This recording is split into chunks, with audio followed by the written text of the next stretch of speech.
One of my best friends in this world is Dogzilla, and he thinks of himself as my student, but I don't know how much he realizes that I've been his student as well. I've learned many things from him.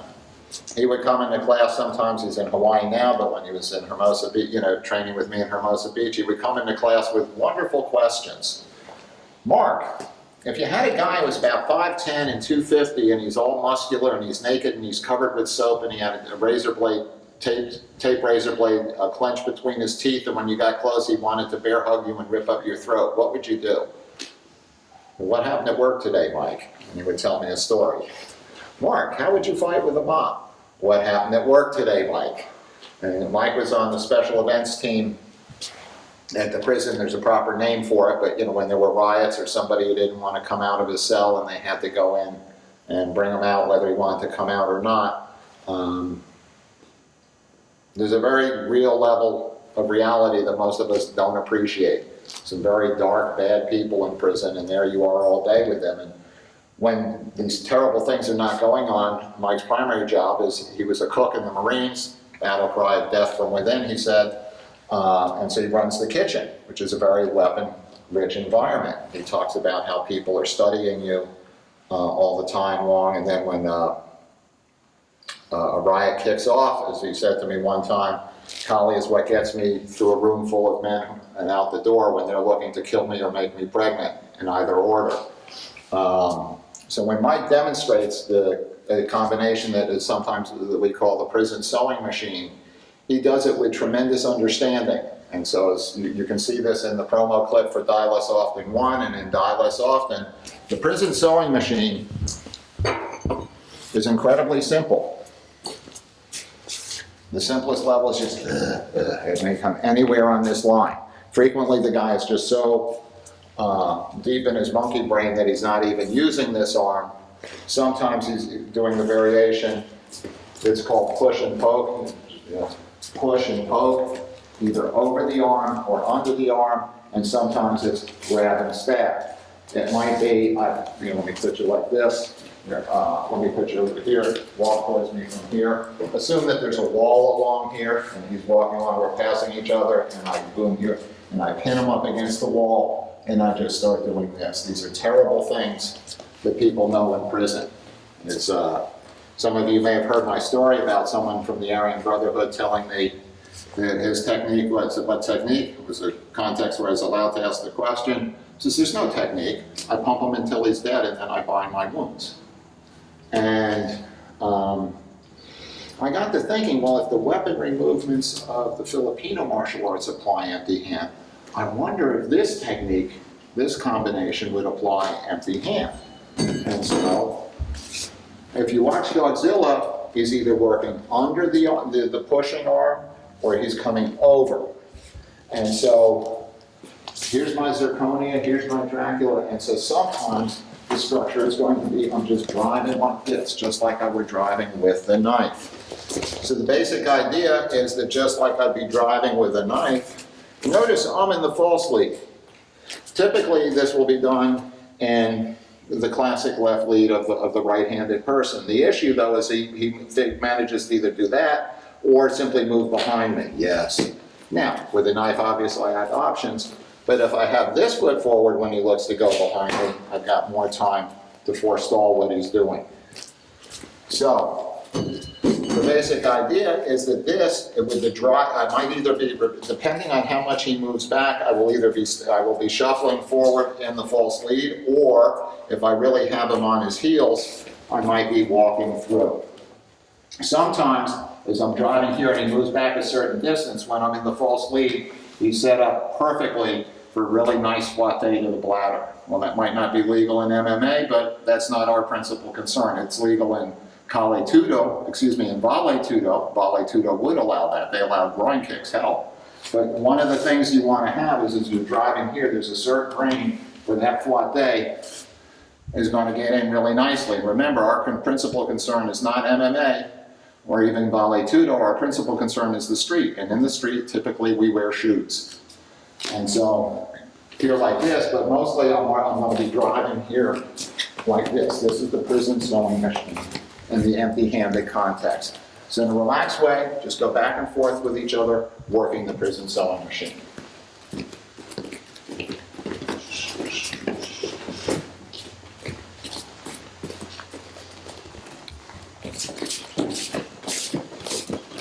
Yes, we've been working, first, we were just simply coming like this on the Dracula thing.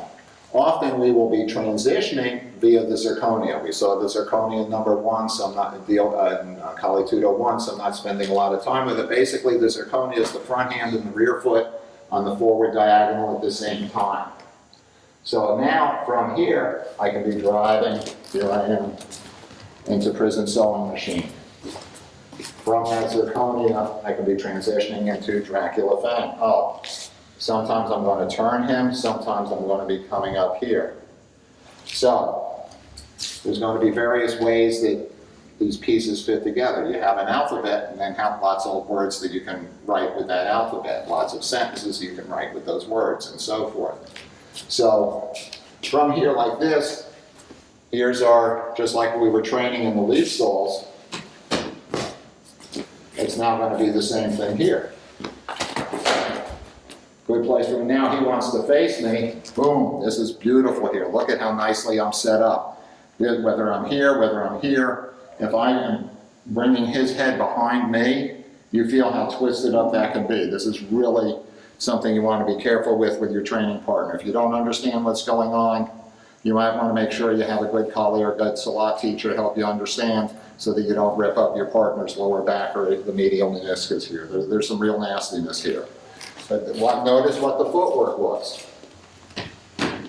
Just like we were doing in the leaf sole. So we're moving here like this. I'm pulling him to me. All I did there, because I was going fast and he's trusting me, is I just hit him with a shoulder bump. But how easy in this moment. Oh, did your head hit that post there? I'm so sorry. This is what it's going to be like on the street.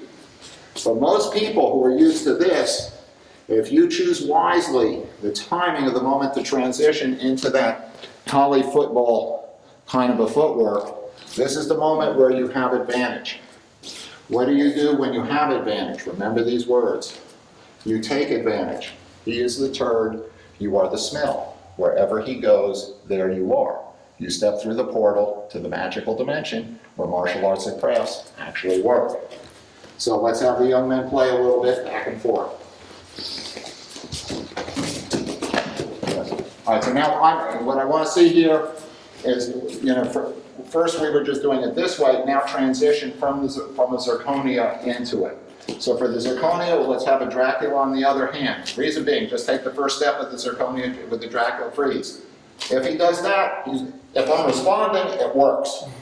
That's what we showed in Kali Tudo 1. However, subsequent research shows sometimes this is coming back at the same time. That's where I got those stitches over my eye. And so now the new doctrine is here and here. So now this here, if I'm here like this, it becomes easy for him to just swing this arm. Well, that's one possibility, or swing the arm, and now he's got extremely advantageous position. So walk through that. So he's going here, boom, like this, and then just swing the arm. Simple, high. The higher the level of the technique, the easier it is to do. The easier the technique, the higher it is to do. So we want to have something, as he does the zirconia, boom. Now from here, he's going to transition into Dracula Fang as he steps in. Boom, yeah, see here, this would be a sector 2. Good options from here. What comes up for you here? Yes, easy. And so the very footwork that we were just talking about, as he's going, go, go, hold. Of course it wouldn't hold, but that help? There you go, that's what we're looking for. It's the variations of that concept. So start with the Dracula, zirconia, yes. Now what comes from there? Beautiful. Nice owning to the head for 12 o'clock. This is what we teach in stick fighting, right?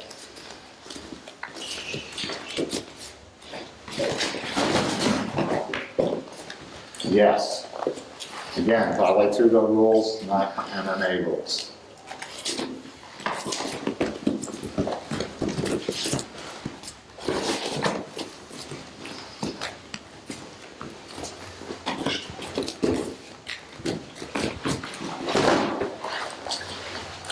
Here There we go. Of course, in the street, there could have been a little line punch in there as well.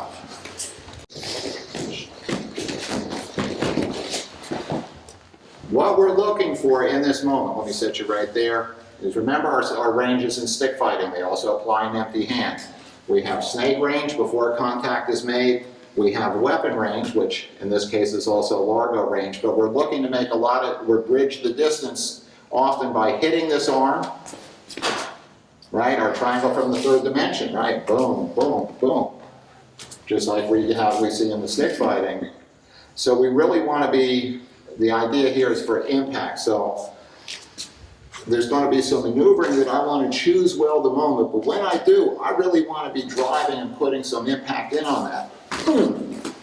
That is really what we're looking for here. This is go slowly and nicely because we're training here together. We want people to observe what you're doing, but make sure you just don't be going like this, because that's, that doesn't communicate what we want. We're looking for drive here like this. Now, if we're sort of move around and you're now the young man popping at me from a distance, I have to choose the moment. It's like, oh, I got this old man. So now I play on the afraid.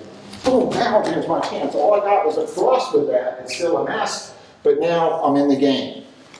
I don't have to be using my 63-year-old reflexes. How old are you?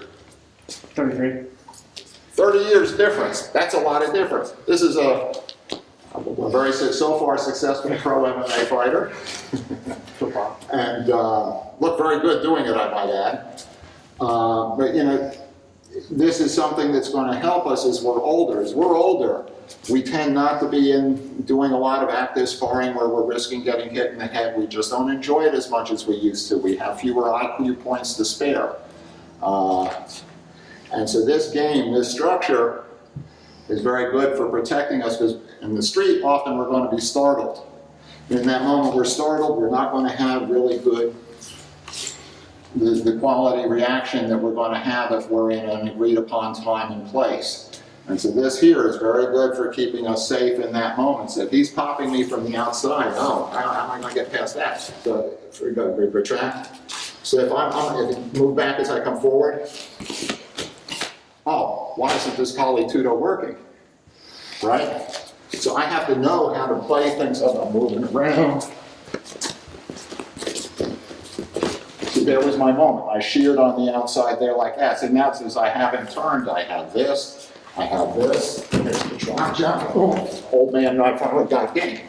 I have to choose my moments to pull the trigger. But if we're dancing around and playing out here, then you can say, don't let me get it now. Oh, why didn't you take that same sector, move to where you did? I got to worry about that, don't I? So as I move there like that, and I see that I got to be able to hide behind that. And to be moving here, because I also got to see if the kick or knee comes, I got to be able to move here. So there needs to be a practical wisdom. If you keep trying to use this nonstop in your sparring, it might work once or twice, and then he's going to deny you the angles. This is for where you're going to suddenly pull the trigger, which kind of tracks what happens in real fights anyway, which is our primary interest, to walk as a warrior for all our days. So let's see the two of you play a little bit more and start working these principles into the play.